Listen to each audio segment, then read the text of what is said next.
This episode of Weekly Weird News is sponsored by ExpressVPN, Upstart, and HelloFresh. So this week's Weird News is almost entirely dumb nonsense about the COVID-19 pandemic and U.S. politics stupidity. Two topics that you're probably sick of, and so are we, honestly. Yeah. So before we get into any of that, let's kick things off with the kind of classic Weekly Weird News story that used to eat up most of the show's runtime before the entire world lost its goddamn mind. Mm-hmm. If you're in the roughly 40% of the population who's afraid of flying, you've probably got plenty of valid or semi-valid reasons for feeling that way. Mm-hmm.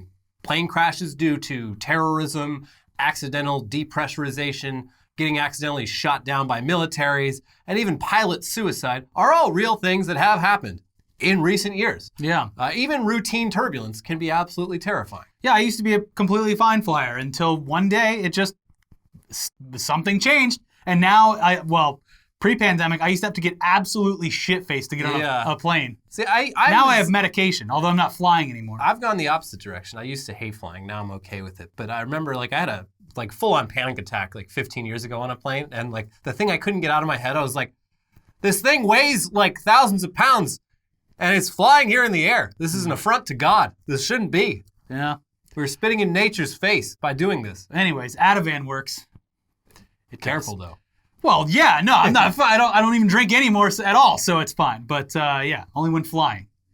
But the dangers of flying actually extend beyond even those fears, as evidenced by a recent Tarco Airlines flight from Sudan to Qatar that had to make an emergency landing due to a very unexpected problem. The pilots were attacked by a cat. Meow. So how did this feline cat terrorist manage to make it inside the secured cockpit of an international flight? Is this some sort of new tactic by Meow Qaeda to get past airport security? Well, investigators, they can't be absolutely sure, but while they initially suspected that it was a passenger's pet cat that had somehow gotten out of the bag, they now believe the cat was actually a stray that somehow ended up on the runway and then snuck onto the plane while it was parked for cleaning between flights. Just a curious comfortable. Cat. Yeah. So this stray cat got onto the plane while no one else was on board, ended up in the cockpit, found a nice little comfy concealed space in there that no one noticed before takeoff. And if you know cats, you know that generally waking them up from a nap is no big deal. But the same is not always true for when a cat is in a deep slumber. For example, if a feral cat is sleeping in a comfy indoor area after living its life outdoors in fucking Sudan and then gets suddenly and loudly awoken, like, for example, by a commercial airliner that it is currently riding on taking off from the runway. Yeah. Be a little bit shocking to the system. So, not long after takeoff, this cat was pissed. And it took out its anger on those closest to it. In this case, the two people flying the plane during one of the few parts of the flight where they actually need to be on their game, who definitely weren't expecting a cat to be in there with them. Anyways, it doesn't sound like the pilots were severely injured or anything, but the crew was unable to capture the cat. And it sounds like things were so chaotic that they decided it would be better to just fly back to where they came from rather than deal with the cat for the next 3 hours. You win, cat. We would love to know how exactly the situation was explained to the passengers over the intercom, but we can imagine. So, listen, this is your captain. Get off me! This is your captain speaking. Ow! Ow! They open the door and it's just one of those cartoon dust balls with arms and legs coming out of it. Listen, folks, we got to turn this ship around. Yeah. Shit's fucked up here. That's how Garfield got rid of Nermal. That's right. Put it in a box straight to Abu Dhabi. Mm-hmm. In this case, Qatar. Yeah, close enough. Now, another thing that we'd like to know is how they got the cat off the plane once they landed and what happened to the cat afterwards. It was a stray, so I'm assuming that they didn't treat it with the most respect. No, someone probably literally kicked it off the plane. Yeah. Or got one of those brooms and chased it around. Ha! Hey, ha! Get over here. No, the cat's probably dead. Yeah, probably. But look, that cat, even if it is alive, definitely has a cool story to tell its friends. You were how high up in the air? You'll never believe it. No. I think it would be funny. Well, not really funny, but if the pilot had killed the cat and then claimed that it was a cougar, like that guy who... You should have seen it. It was the size of the entire cockpit. I had to defend myself, so, I killed that cougar with my bare hands. Oh yeah? Can we see it? You'll have to take my word for it. Yeah, you can look at it. We had to dispose of the body. It was regulations. Hold on, that's a fucking kitten. You killed a kitten. No. You should have seen the fangs on it, though. Yeah. The claws. It shrunk when I killed it. Listen, I'm a hero. Mm-hmm. Anyways, in other animal news, I got skunked last night. He's wearing a lot of cologne. Well, not me. my dog. Still wearing Actually, a lot of clothes. not even my dog. Is a dog that I've been dog sitting. Lived in this house for 6 years. Never happened to any of my dogs. This dog shows up, immediately gets skunked. Anyway, Stupid dog. my entire house absolutely reeks right now. It's the worst. It's an awful experience. It happened like in the middle of the night too. So I'm not smelling too good myself. It smells like he's been smoking tons of weed and has doused himself in Dracour Noir or whatever that I fucking wish that were the cologne case. is. So yeah, 0 out of 10. Cannot recommend interacting with a skunk or allowing your pets to do so. My wife's going to be like, did you and Elliot smoke weed when you filmed? And I'm just going to say yes. Yeah. Because if I come home and she's like, oh, you got skunked, I'm going to be sleeping on the couch. Yeah. Not on the couch, actually. So, like on the floor. I don't even know why I'm telling Don't people get this. skunk shit all over anything. Anyway, it's an absolute indignity. And speaking of indignities, if you think having a swab stuck several inches into your nasal cavity to test for COVID is a miserable experience, over in China, they're sticking swabs up people's assholes to test for the virus. Specifically, 3 to 5 centimeters, or 1 to 2 inches, up the beehole with a gentle rotation once it's in to really make sure that it's a viable sample. Not even far enough for the prostate. No. No, it sounds highly invasive, psychologically distressing, and undignified. It's because it is. And governments of multiple countries, including the U.S. and Japan, seem to agree on that fact. The butthole test is specifically being used for international travelers arriving in China, including foreign diplomats. And those diplomats, they don't enjoy getting poked in the asshole, especially when you don't go deep enough to get the pleasure. I worked my whole damn life to get a presidential appointment from Joe Biden to be the diplomat to China. I studied the Chinese language for 12 years. I worked in Beijing, which is a fucking shithole.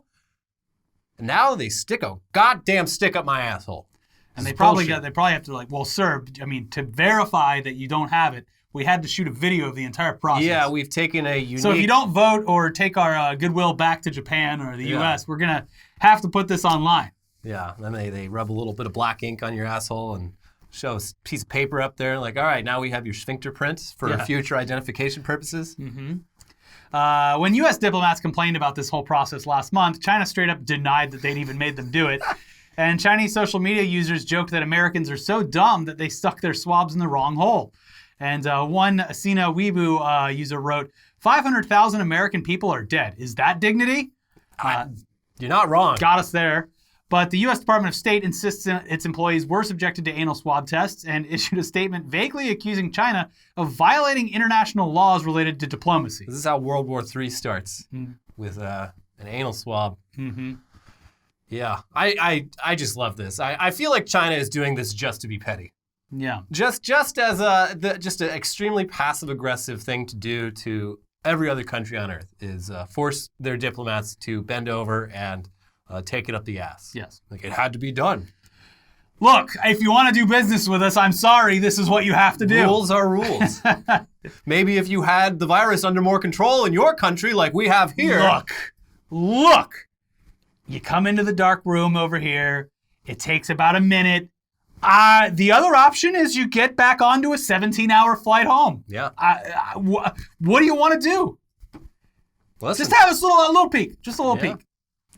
Joke's on them, because that airline food the whole way over there is not going to make for a real pleasant experience for anyone on the receiving end. Yeah, that's... I mean... You just got to rip one once, and the whole place is going to have to get fumigated. They have to shut a hole down. And all the pressurization. Oh, yeah, you're gassy as hell. The post-airline farts are a real thing. Oh, yeah. Anyways, meanwhile, the Japanese government has kindly requested that China please stop these anal tests, as they are getting complaints about them being producing significant psychological stress. And South Korea has actually managed to convince China to let them just submit stool samples instead, which I guess is a slight upgrade. But I don't know. Still pretty undignified, especially in the context of international diplomacy. What would you rather do? Have them put a Q-tip in your asshole or submit a stool sample? They're both I don't know if I could humiliating. cut off a square for them. It's going to be all or nothing. What's next? The cum test? Yeah. Give you a little jar. It's like, all right, here's some dirty magazines. And, Also, I hope that they're aware that, I mean, here in good old USA, we're pretty good at creating NFTs, non-flushable turds. So they're gonna get one hell of you a need sample. a bigger box. Oh, your poop is so big. Big American turd. You hand Here them in sample. China, our turds are so small. They can't even hold it. Wow, everything really is big. Sir, in we Texas. really didn't need this much. Look, there's nothing I can do. Anyways, yeah. yeah. So that all sucks. I mean, anal swabs are supposed to be more accurate than nasal swabs. Same with taking your temperature. Yeah. But what if there was a better way than either method, with no invasive swabs poking in any of your holes? Well, an inventor in the Netherlands thinks that he's figured it out. It's being called the scream test because, well, according to Reuters, quote, instead of unpleasant nasal swab tests, Peter Van Wees asks participants to step into an airlocked cabin and to scream or sing. An industrial air purifier collects all the particles emitted, which are then analyzed for the virus. Quote, if you have coronavirus and are infectious and are yelling and screaming, you are spreading tens of thousands of particles which contain coronavirus, Van Wees said. Van Wees, a serial entrepreneur, has set up his booth next to a coronavirus testing center on the outskirts of Amsterdam to try his invention out on people who have just been tested. Come into the booth, please. Yeah, please just let it out. Now, whether this is anywhere... Could you fart? If that would make sense that would also spread it if they're testing for it in the asshole. Yeah, Mr. Van Wees, have you considered the fart box? And there's plenty of sex tourists who would, gladly take that sample in their mouth. Yes, this is just what I've been looking for. Yeah, so I don't know if this is as effective at all compared to the other testing methods, and scientists don't know either, but given the past year, there's probably a lot of people who would happily welcome an opportunity to get into an airtight box and just scream at the top of their lungs. Fuck! Yeah. Smash rooms are going to be a huge industry when this is all over with. Yeah. Now, the fact that it might also test for COVID, that would just be a bonus on top of getting to just scream and be like, well, it's for medical reasons. Yeah. But based on videos of people who've tried it out, they seem to really enjoy it. It's therapeutic. Everyone's smiling. This is the only COVID test anyone's ever done with a smile on their face, to my knowledge. And I hope this idea takes off. Well, I'm sure there's a couple people who have a smile on their face when they're getting the test in China. Get in there deeper. You're not going to... I don't think you got it yet. Oh, I got kind of a cough. I maybe get a little deeper in there.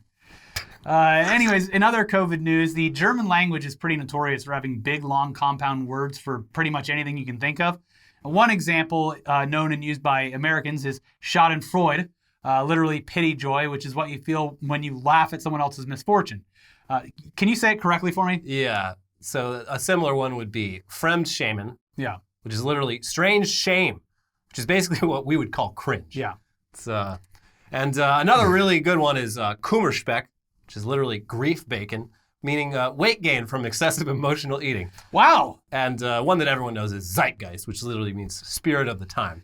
Yeah. And is the name of a documentary that ruined a bunch of people's brains 15 years ago. Yeah. I've also been eating a lot of grief bacon over the course of this past year. Yeah. It's really taken its toll. I guess you could try to be better. You call all bacon grief bacon. Yeah.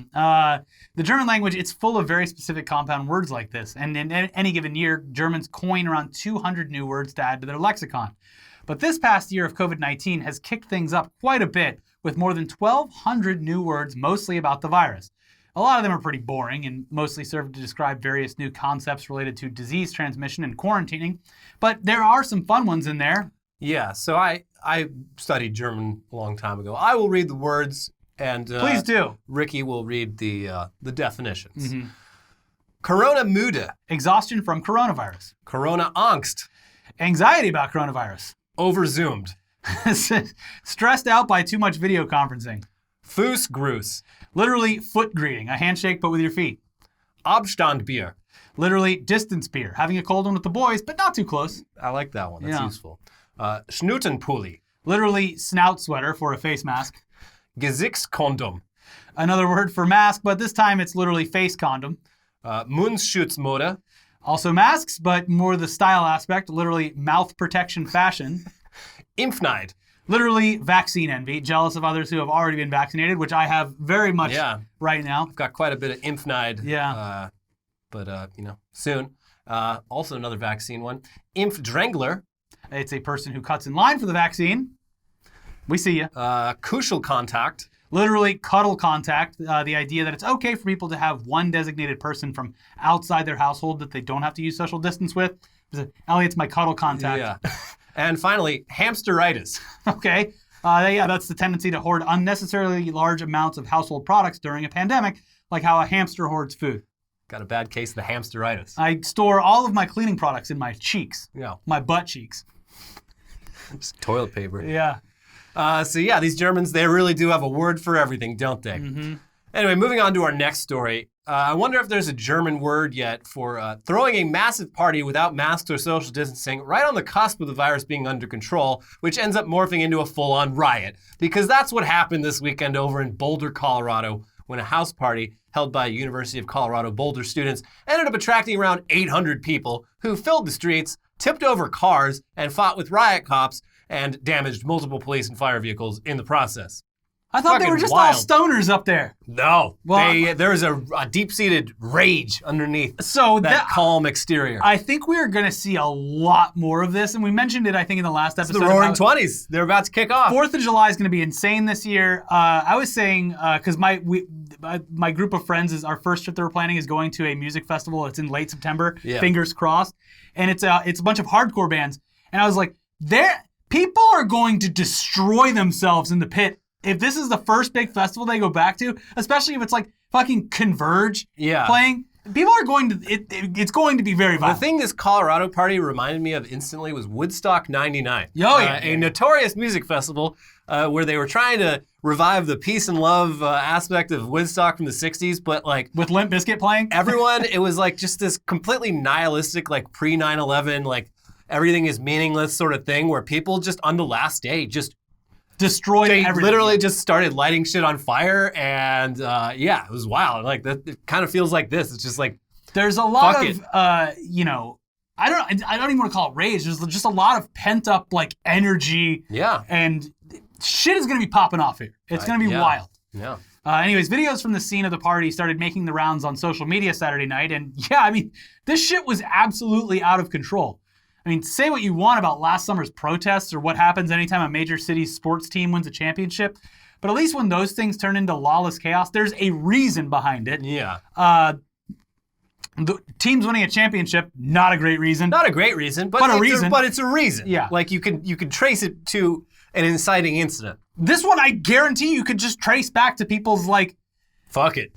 Yeah, like once people got together and they were like, all right, I've already opened myself up to the risk. I'm going to go insane right now. Yeah, one of my favorite parties from college was at friends of mine's house. The house was known as the shit box because it was a piece of shit. Like it didn't matter if you like broke anything. They treated it poorly or anything. But it was getting late in the night. It was like 2 or 3 a.m. and is like the garage in the backyard. Someone accidentally dropped a bottle of beer and it smashed everywhere. And somehow over the course of like a few minutes, this evolved into everyone grabbing the hundreds of empties from the party and just like having like everyone just joining in, smashing it. It's like, oh, this feels amazing.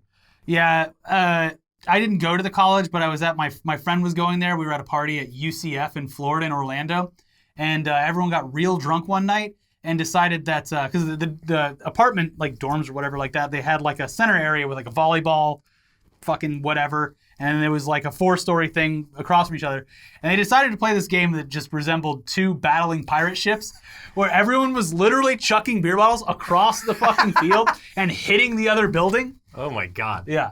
Yeah, that's some shit that only happens in college. Like, God, I feel so bad for the year that kids missed out on. Yeah. No, it's like... That's what I'm saying, though. This is a perfect example of what happens when it comes back. The house I lived in my senior year, like, our neighbor would yell at us all the time, and we just, like, didn't care. Literally, and, like, fuck you. Now looking back, I'm just like, yeah, he was yelling at us because we were, like, in the driveway at, like, 4 a.m., just, like, listening to music and drinking. You certainly remember the party house I lived in as recently as 6 or 7 years ago? Yeah, it was just debauchery. Yeah, insane. Yeah.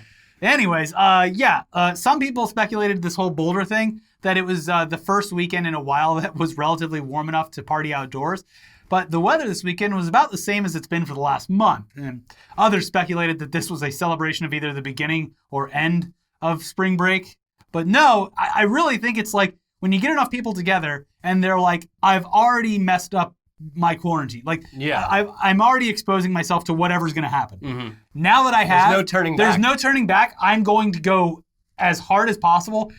And then maybe the next 2 weeks I'll just stay. Yeah, like I haven't had any cool stories. I'm in college, you're only there for a couple years and, cool shit happens on the regular, except during a pandemic. Nothing fucking happens, so we have to make up for this lack of shit happening by making some shit fucking happen. This is just the beginning of you're going to see the most insane college parties Yeah.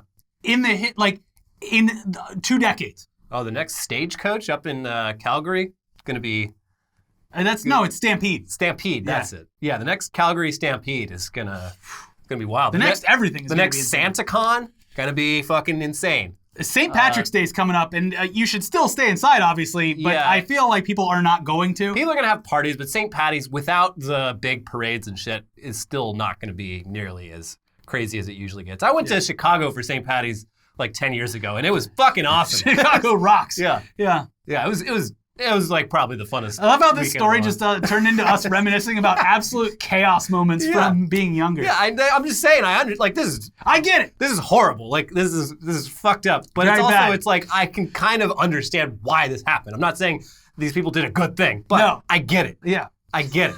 I understand the mind of a early 20s person. I lived it. Yeah. Just because I don't have a middle part and wear skinny jeans or whatever the fuck the TikTok trend is now. the millennials versus Gen Z shit is cringy. Leave as them fuck. alone. You're Specific- arguing with children. I What are you cannot. doing? I cannot warn millennials enough. Leave Gen Z alone. Yeah. They have had a year of the best years of their life, a 1 year of it Yeah. taken away. I would not mess with Gen Z No. if I were any other generation. No. These people are gonna fucking snap. If I see you on Twitter and it says in your bio like age 20, nope, that's a block. That's an instant block. No. I'm standing out We're of from I'm different getting out of worlds. your way. Yeah. Anyways, regardless of why this party ended up turning into a full-on fucking riot, it looks like it's going to go down a lot like how the January 6th U.S. Capitol riot did. A lot of University of Colorado Boulder students are probably in some pretty deep shit, considering almost no masks were worn, and there's just so much video footage captured by police body cameras, local news cameras, and the social media accounts of the students themselves. Wait, who hold were on. partying. That's Jay Johnston right there. Wow, this guy gets around. Agent of Chaos, Jay Wherever Johnston. there's a party, he's there. See, that's funny because that'd be a great Mr. Show bit. Yeah. It's just like Jay Johnson just Oh wait, he's not racist. being in the he background just likes partying. of just being in the background of like horrible events throughout history. Yeah. Anyways, the university, they say they're taking this very seriously, which makes sense, and they say that students who participated could face expulsion if they're identified. So, hope it was worth it, guys. They can't expel us all, is what I'd say. Yeah. Fight back. Yeah, anyways, finally, we simply must address what the NBA's Milwaukee Bucks did recently at one of their games. Oh my God. If you've ever been to any sporting event, you'll know that during breaks, they got to keep the crowd all riled up through gimmicks like audience trivia, t-shirt cannons, DJs, and of course, the kiss cam. Well, I know coronavirus has made a lot of us go a little bit crazy, but the Bucks seem to have completely lost their mind with this latest stunt. The cum cam.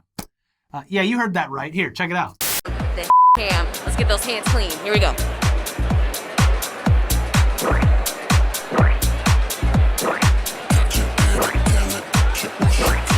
Okay, this is fun. You gotta catch the y'all and get your hands nice and clean. There we go. Okay, this is hilarious. Yep, get the foam finger clean. There you go, raise the roof, clean the hands, raise the roof. Wash, rinse, repeat. I feel you. Here he goes. Came through dripping. Drip, drip. Oh, it's all over you. You may need to wash your hair out a little bit. Got in it. Oh, right on the hoodie. Look at him. Wait a minute. Hold up now. This camera angle is great.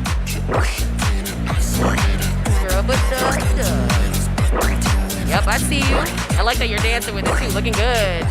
Great job, Bango. It's like, give me all the Oh, I don't know if we want to recommend that. Let's not do that. Okay. So it wasn't literally the cum cam. It was actually the very G-rated hand sanitizer cam, which some internet user with a very dirty mind, me, edited to be X-rated just because those globs of sanitizer being sprayed all over fans' hands, faces, and chests. It just reminded me a lot of cum. Well, it was the Ejaculate. fact that it looked like cum, and everyone, because it was hand sanitizer, was lovingly accepting it. Yeah, it's like that Super Soaker commercial from the 90s where it, like just kids getting sprayed. it's so fucked up. Yeah. But yeah, I mean, you're watching the real version right now. I mean, totally normal, nothing to do with cum at all. It's not funny at all. It's just Milwaukee Bucks fans having some fun promoting disease prevention. So everybody get your head out of the gutter. Just Bonk. normal non-cum related content right here. Yeah. Anyways, before we get into the headlines half of this show, it's time for a word from this week's sponsors. And full disclosure, there's 3 ads here, and that's our fault. We literally read the wrong ads for the wrong sponsors a few weeks back. Sponsor our show. We'll give you free ads by getting our calendar mixed up. Sorry, we didn't mean to do this intentionally. But here you go. Here's this week's first sponsor, ExpressVPN. You know what's not fair? The fact that Netflix hides thousands of shows and movies from you based on your location, and then has the nerve to increase their prices on you. That's right, they've just raised their prices once again. Now, you could just cancel your subscription in protest, or you could be smart about it. Make sure you get your money's worth by using ExpressVPN like we do. Now, you might not know it, but what's on Netflix in your country is completely different from what someone in the UK or Japan or whatever has on theirs. They get wild. Using ExpressVPN, you can control which country you want Netflix to think you're in. ExpressVPN has over 90 countries to choose from, so whenever you run out of stuff to watch, you can just switch right over to another country to unlock new shows and movies. And best of all, it's not just Netflix. You can use ExpressVPN to unlock shows on other streaming services too, like BBC iPlayer, which is free but only available in the UK. I recently watched a 8-hour documentary by Adam Curtis called Can't Get You Out of My Head, which I highly recommend. It's pretty fucking weird, but I watched it by sneaking onto BBC iPlayer, by opening up an incognito window and changing my location to the Docklands in the UK. This is how different we are. Whenever I've used this for the BBC iPlayer, I just watch The Great British Bake Off. like cooking and home remodeling shows from England. There's a lot of great content on there. ExpressVPN is also super fast. It works on your phone, laptop, even smart TVs, so you can watch your shows on the big screen with zero buffering. So be smart. Stop paying full price for streaming services and only getting that fraction of the content. Get your money's worth at expressvpn.com/weeklyweird. Don't forget to use our link so you can get 3 extra months for free. That is expressvpn.com/weeklyweird. expressvpn.com/weeklyweird to learn more. And this episode is sponsored by Upstart. Last year showed us that you never know what life's going to throw at you, and if you use credit cards to pay for unexpected expenses, it can be overwhelming to manage that debt. Take control with Upstart so you know exactly what to expect. Upstart is the fast and easy way to get a personal loan to pay off your debt, all online. Whether it's paying off credit cards, consolidating high-interest debt, or funding personal expenses, over 500,000 people have used Upstart to get a simple fixed monthly payment. Upstart finds smarter rates with trusted partners because they assess more than just your credit score. With a 5-minute online rate check, you can see your rate upfront for loans from $1,000 to $50,000. You can get approved the same day and can receive funds as fast as 1 business day. If debt is taking over your life, it's time to get a fresh start with Upstart. Find out how Upstart can lower your monthly payments today when you go to upstart.com/weird. That is upstart.com/weird. Don't forget to use our URL to let them know that we sent you. Loan amounts will be determined based on your credit, income, and certain other information provided in your loan application. So head to upstart.com/weird. And this episode is sponsored by HelloFresh. HelloFresh! Hey! Get fresh, pre-measured ingredients and mouth-watering seasonal recipes delivered right to your door. HelloFresh lets you skip those trips to the grocery store and makes home cooking easy, fun, and affordable. And that's why it's America's #1 meal kit. With more than 25 recipes to choose from each week, there's something for everyone to enjoy. All recipes are designed and tested by professional chefs and nutritional experts to ensure deliciousness and simplicity. And more than 4 out of 5 HelloFresh customers say HelloFresh helps them lead a healthier lifestyle with delicious, low-calorie, carb-smart, and vegetarian options available each week. I'm definitely one of those 5 because I've been using HelloFresh for a very long time. Mm-hmm. Helps me eat better, makes me comfortable in the kitchen. It's great. Yeah. We've both used HelloFresh a ton, especially over the last year when it's nice to just have all the ingredients show up at your doorstep instead of having to leave your quarantine bubble or, whatever else and go out shopping. It's very dangerous out there. It's gotten us both better at cooking, and it's often recipes that we would never even think of or try on our own. And with most of the recipes taking less than 30 minutes from start to finish, it's great having a delicious home-cooked meal on the table in less time than a typical podcast episode or an episode of this show. Yeah. So go to HelloFresh.com/weeklyweird12 and use our code weeklyweird12 for 12 free meals, including free shipping. Again, that is 12 free meals by going to HelloFresh.com/weeklyweird12 and using code weeklyweird12. HelloFresh, America's #1 meal kit. All right, now for the headlines and more vaccine, coronavirus stuff. Dating apps seeing big spike in users boasting about being vaccinated. They got to give them a stamp right next to the verified thing or whatever they got on there. I mean, yeah. I saw someone on Twitter posted a screenshot. They're like, this is the most 2021 screenshot possible. And it was like one of their matches on Tinder or whatever being like, hey, you seem really cool, but I found someone who's vaccinated like I am. So like, I'm probably going to date them instead. Just, it's simpler that way. But this sucks for people who aren't vaccinated because you're like a pariah for the next couple months. You're a leper. You've been downgraded. Yeah. But the good thing about this is that it's it's now become one of the first things you talk about with a potential partner is you talk about vaccination and stuff like that. So that's a good way to find out if you're dealing with an anti-vaxxer before things, that's previously that would have been something you find out in like the second or third date. Like, this person's fucking crazy. Outside of just being an anti-vaxxer, you find out if the person is like cares about their health or the well-being of others. Yeah, or like, I'm never gonna get it. Like, it's just like, okay, well, you're obviously an asshole. Yeah, if not just an anti-vaxxer. If they come right out of the gate and they're like, hey, so you should come to this party with me. Like, you're like, okay. No. It's like, all right, hey, are you vaccinated? No, I wish. I'm at the end of the line. All right, save for later. Save for later. Bookmark. Yeah, but you bookmark it. Dolly Parton gets COVID-19 vaccination, jokes she got a dose of her own medicine. She did. She got the Dolly vaccine. She funded a good portion of research. Yeah, the Vanderbilt vaccine. And she sang one of her fucking songs, too. I can't remember she sang Jolene, but she changed it to vaccine. Vaccine, vaccine, vaccine, vaccine. Look, we've already stated that Dolly Parton is a pretty great person. Yeah. It is... The past 3 weeks on the internet, though, they're going to have a subreddit of stop Dolly spam. Well, it's the same shit that happened with Keanu Reeves on Reddit a few years ago, where it's just like people posting wholesome Keanu's constantly. It's like, we get it. Like, Keanu's great. He's great, but I don't need to fucking You don't need to obsess over it. Yeah, the internet ruins everything that's good. Yeah. And, I don't think Keanu Reeves or Dolly Parton are ever going to milkshake duck themselves. They've had enough time for that to happen. They would have done it by now, probably. But it's still annoying when you... Oh, yeah, I think the one thing that Dolly did recently where it was like, okay, Dolly, was that she did that Super Bowl commercial where it was turn your side gig into a thing. And it's just like, look, we shouldn't have to turn our passions into, we shouldn't have to monetize our passions. That did actually, that sucked. Because the movie 9 to 5 that song is from was all about it's actually 9 to 5 is a pretty left-wing movie, but hidden behind a lot of ways. But really the point of 9 to 5 is just it's all about workers' rights and shit like that. And you already hear Elliot just canceled Dolly Parton. Dolly Parton is a socialist. So it sucked that that song got repurposed to be about how you just should be on your grind 24/7 with your side gig and your shitty day job. It's no, people shouldn't have to have 2 jobs, Dolly. I thought you knew this. Dolly. Anyway, thanks for the vaccine. I love you. Yeah, but look, a very rare speed bump on the road to success for Dolly Parton. And I'm sure she donated that money to buy books for 1 million children or some shit. Yeah. Yeah. She's wholesome. She is. Moving on to politics, Rudy Giuliani's daughter, Caroline, graphically details why she loves threesomes. I just don't care. Was Rudy Giuliani oh, no?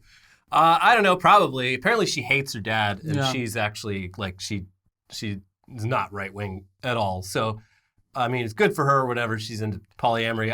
I just like the idea of Rudy Giuliani being embarrassed. And his teeth fall out. Him being embarrassed by this and yet still not being embarrassed by anything he's personally been involved in for the last, 4 fucking years. Just, the man is such an embarrassment, such a fall from grace. It's incredible. He's like a Snidely Whiplash. He's like an evil character that constantly is, every plan is undone by his own fucking idiocy. Yeah. But then he would be embarrassed about someone else doing something instead of himself. How can you drag our family name? Yeah, just leaking fucking oil out of his head. Yeah. The Giuliani name is ruined! QAnon shaman begs for leniency. I stopped muffin theft during Capitol riot. This is from a 60 Minutes interview that I really need to watch. I hear it's wild. You see, he looks like a goober without his whole outfit on. Yeah, it's just the classic meme of bald dudes overcompensating with hats or headdresses or whatever. Yeah, he just does not, everyone, so many people were thirsting after this dude during the riots, and it's just without his get up, he looks so lame. And yeah, he has zero regrets, and he's I don't know why I'm in trouble. Some people were trying to steal muffins from the congressional break room during the riot, and I stopped them. I said, no, those are AOC's muffins. Careful, we got a hero over here. Yeah. And but he also apparently left a handwritten note on Mike Pence's desk saying justice is coming, buddy, look out. So they're you threatened the vice president. We can't let you out. Also, you were walking around with a fucking spear, which is a weapon. Yeah. But Yeah, him and his family, in this 60 Minutes interview, they're just like, I don't see what he did wrong. Like, this is a serious miscarriage of justice. You're literally the mascot of the entire insurrection. Buddy. He's like the bard of the whole insurrection. His picture is going to be in fucking textbooks. Yeah. Someday. Like, I'm sorry, dude. You're the mascot for the riot. Look, you chose that life, not me. Yeah, you showed up looking to get noticed, and... You did? You sure did. Mm-hmm. He got exactly what he wanted. Mm-hmm. Only Republican to vote for police reform bill accidentally pressed the wrong button. Oh! Butterfingers! I would never vote for police reform. It's a good cover, though, if you actually support it. Well, you see, the problem was like my finger slipped and hit the wrong button. Well, he ended up amending his vote, which you can apparently do. Okay. You just fill out a form. Whoops. Great. Press the wrong button. BBC apologizes for interview with man impersonating U.S. Senator Cory Booker. They haven't revealed much about this, and even this aired on the radio, and it only aired once. So there's no recordings of it, but I want to know how this happened. Like, how do you end up interviewing a impersonator of a U.S. senator on a serious news program? How does this happen? I'm so curious. But yeah, there's a bunch of people who are listening to it live just being like, so the BBC is interviewing Cory Booker right now, and yeah, that's not Cory Booker. I don't know who this guy is. Did he say anything funny? No, it doesn't sound like it. So I don't know what the point of this was, except to just embarrass the BBC, which, if so, well done. I guess. You did it. Georgia bill would criminalize giving water to voters waiting in long lines. This is just part of it. Georgia has this insane new bill by Georgia's state legislature. They're like, we'll never let that happen again. That's literally fucking it. Yeah. Is they saw how the 2 Senate seats in Georgia went blue due to like overwhelming turnout and vote by mail and whatnot. And so this new bill not only stops people from like giving food or water to people waiting in lines, it would like severely limit the number of polling places. It would limit like vote by mail would require this complicated process where you have to like mail like a copy of your photo ID. And yeah, it's just like, yeah, we're improving voting security by making it so much harder to actually fucking vote. I wonder why. Yeah. And like a bunch of bullet points on this seem like they're literally designed to stop black churches from busing people. Yeah, well, okay, here's what, like, if people actually cared, and it wasn't just blatant voter suppression, if voters in Georgia, specifically Republican voters who are probably going to be the ones supporting this, actually cared, they would see that despite overwhelming turnout and vote by mail and all of that stuff, there was no voter fraud because of Donald Trump making sure that they went through every fucking vote 50 fucking times. Yeah, no, like the evidence of it not being rigged was right there because they went through it, what, 3 times? Yeah, they just had the biggest audit they will ever have. Yeah, they've been audited so much that there's no need whatsoever to change anything about how voting works. It was a rousing success, it seems. Went off without a hitch. Yeah. So, yeah, I don't know what the chances of this are. No, I actually just care about voter fraud. Okay, well, turns out there's a lot of evidence indicating that nothing went wrong. Yeah, so you should feel great about that. Nah. I'm actually doing it to suppress the black vote. Yeah, that's... there you go. Okay, yeah, you got it. Okay. I don't like it when black people vote. So, wait, look, am I a fucking racist for not wanting black people to vote in Georgia? Yes. Okay, you got me. Yeah, okay, black people make up half the population of Georgia. Does that mean they should all get to vote? It's just so blatant. It's like everything else that's been going on like the past couple of months. It's just like, it's the fucking cancel shit with reading fucking Green Eggs and Ham or whatever all night. It's like, it's a blatant fucking like diversion of attention. I saw an amazing right-wing political cartoon this weekend. I think it was it wasn't Ben Garrison. I think it was like the other guy, like Branco, or it was one of the Rogues Gallery, like the really demented ones. But it was a cartoon of a bunch of the canceled characters in line for the guillotine, and Mr. Potato Head in line for the guillotine. And I'm like, wait, how would you put Mr. Potato Head in a guillotine? He's all head. Yeah. How would that work? It's just his little feet sticking out the back. I'll have to see if I can find it for the edit. But it was so fun. It was like one of the political cartoons that The Onion publishes to like make fun of political cartoons. Yeah. Just so over the top. South Carolina Senate adds firing squad to execution methods to address lethal injection shortage. Cool. We're bringing it back. the funny thing about this, or the stupid thing about this, is South Carolina hasn't executed anyone in like 10 years. So this is entirely pointless. It's just like, hey, in case we suddenly decide to execute someone, we should have options, because getting those chemicals is a little bit hard. And, sometimes the electric chair doesn't spark up. So, to be fair, I think a bullet in the head is probably much less. I don't think they aim for the head. No. No, that can't be true. No, I'm pretty sure you're supposed to aim for center of mass with firing squad. But that would be my preferred way to go is firing squad. Yeah, instant. I've plenty of stories out there about botched injections. So.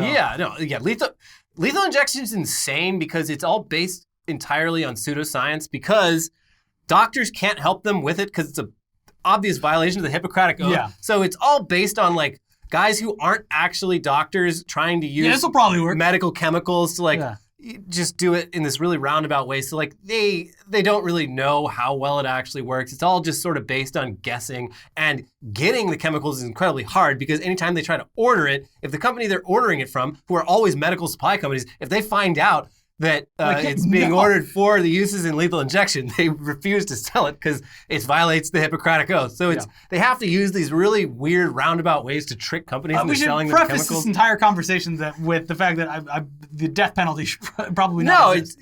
We're like the only country, the only Western country that still does this shit. Only canceled characters can be executed. Yeah, I mean, I think worst case scenario is send someone to prison for the rest of their life. But even then, I think most people, except for extreme cases, I think 20 years, or at least until they're elderly, is more than enough.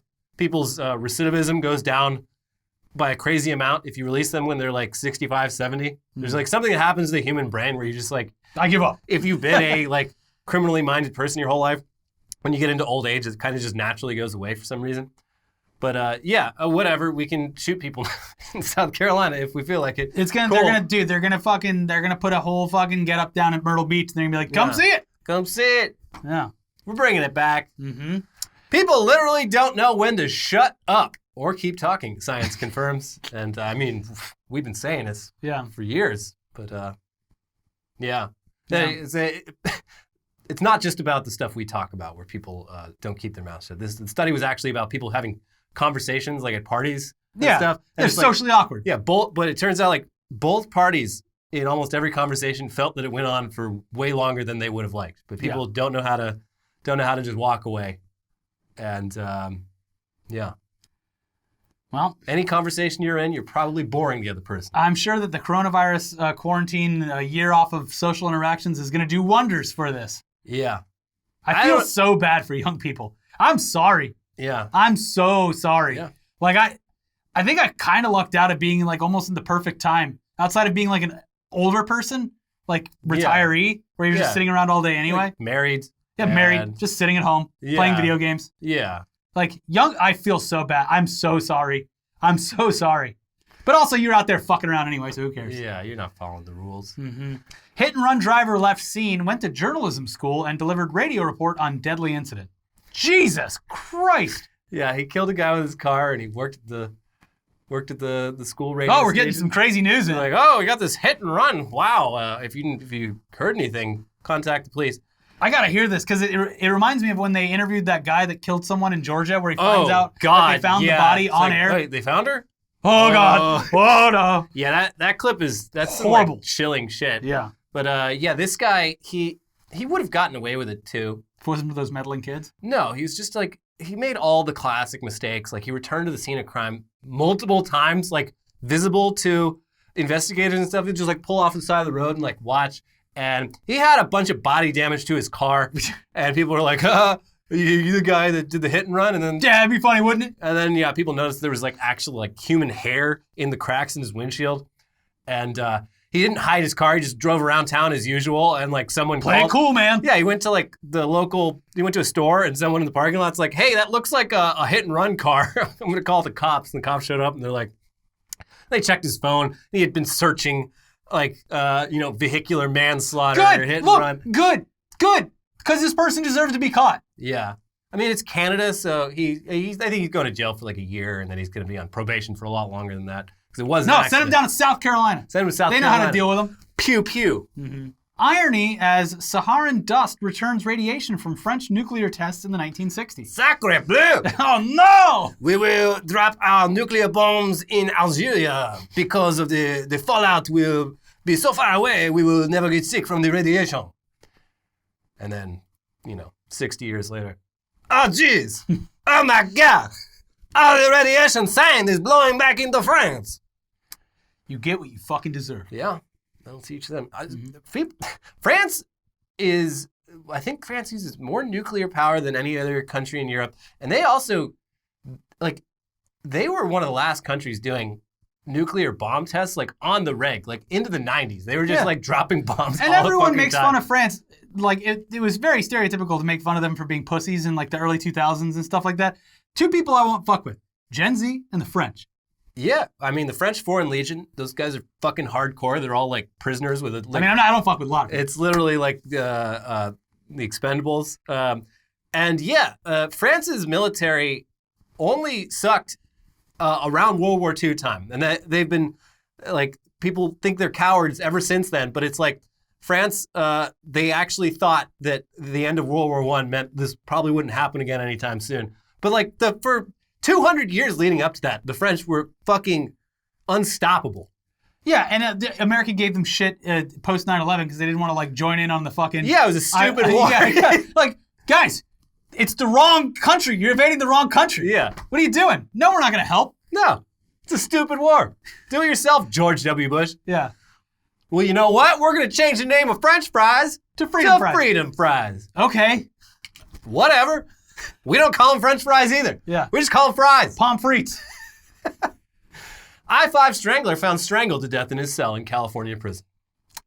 California, they've implemented the irony, death by irony. Yeah. We you live by the strangle, you die by the strangle. Uh-huh. It's like that judge in King of the Hill. It's like, oh, so you've been breaking into a lot of trucks. Well, now you're going to have to live in a truck for the next month. Show me how you catch a catfish with a piece of crack cocaine. But this guy's a horrible man. And, he death by irony, execution by irony. Mm-hmm. Got the job done. British holiday park identified people with Irish accents as undesirable guests. This is fucking wild. So, I don't know what the American equivalent of this sort of theme park would be, but they have a bunch of locations all over the UK, and they had written memos. It was just a long list of 100 Irish last names. They're like, if someone with one of these last names tries to do an online booking, just find a way to make it go away. If someone calls up and they have an Irish accent, just figure out a way to bungle it. And it's wild. Here in the US, it used to be really fucking racist against Irish 150 years ago, but now every fucking white person's like, yeah, I'm a little bit Irish. One of these days I'm going to make it back to the old country and kiss the Blarney Stone. But I guess over in the UK, the anti-Irish racism is still going. Wow. It's wild. You don't see this kind of blatant racism these days that often in Western nations. You got to go to Tampa, Florida to Hogan's Beach if you want to see that kind of signage out in front. Ooh. Yeah. What do they got? Oh, just not right. I think they changed it because it got nationwide attention. It was they had a sign that would be policies no basketball white t-shirts, shoes, no hats. Yeah. There's that shit is so blatant. You go to clubs and they're just letting anyone in, but anytime a black person shows up, they're tap the sign. They pull out the ruler and they're checking measurements and shit. It's sorry, yeah. No, your shoes have we only accept all white shoes. Yours have little accent marks, no logos. You see the Nike logo there. You gotta go, buddy. Mm-hmm. Yeah, I was on some work trip where I saw that shit go down, and I was like, this is fucked up. I think it was in Ohio. No. Not great. 3 drunk drivers crash into each other in Wisconsin. Well, that sorted itself out. Yeah, everything's sorting itself out. Yeah. Seems like. Yeah. Mm-hmm. Just make them. I'm sure there's a Magic the Gathering card that corresponds to whatever happened here in Wisconsin with the 3 drunk drivers crashing into each other. Negate. Yeah. And final headline: Osama bin Laden's son is an avid painter of Americana. This is the son that looks it's like a heavy metal bin Laden. He looks exactly like his dad, but He's really into fashion. Yeah. He got Really into Norman Rockwell? his paintings kind of suck. Like he doesn't have any training, but he got really into Don't painting. say that. That's what happened to Hitler. Like, someone critiqued his paintings. The His next paintings, thing you know. some of them are kind of cool, but there's a word for this style. It's basically the style of the untrained. And him and his wife got really into painting during quarantine. And Look, he's trying. He'll probably get better. yeah, no, it's I feel bad for this guy. I mean, he's literally Osama bin Laden's son, and he signs all of his paintings OBL in the corner. It's like, I mean, he's like, it's my fucking name, and I'm not changing it. And he feels really bad, and he hates his dad, and he's just trying to live his life. Yeah, It's not his fault. Him painting Americana is somewhat similar to Rudy Giuliani's daughter having threesomes. Yeah. This guy, he loves... They both hate their parents, and they just want to be their own people. Yeah. And be free to express, whatever they want. The sad thing about Omar bin Laden is he loves Western stuff. He loves Americana. He loves he's super into it, but he likely will never be allowed into the United States. He's never been to the U.S. I'm sure he would just love to go out to like Joshua Tree or some shit. No, he'd probably want to go to like a fucking diner in Jersey or something if he likes the Americana shit. Well, he's more into, I want to go antiquing in Ohio somewhere. He's into the Western stuff. Oh, okay. So Yeah, he'll go to Flagstaff. he'd probably be one of those weird Europeans who goes to like Death Valley. Yeah. Europeans love going to Death Valley. Saw it Just in like- Looney Tunes. Like every couple years, some German fucking dies in Death Valley because they take their family out there. Like, no, it's called Death Valley because it'll kill you. Mm-hmm. This is the most inhospitable place on the fucking planet.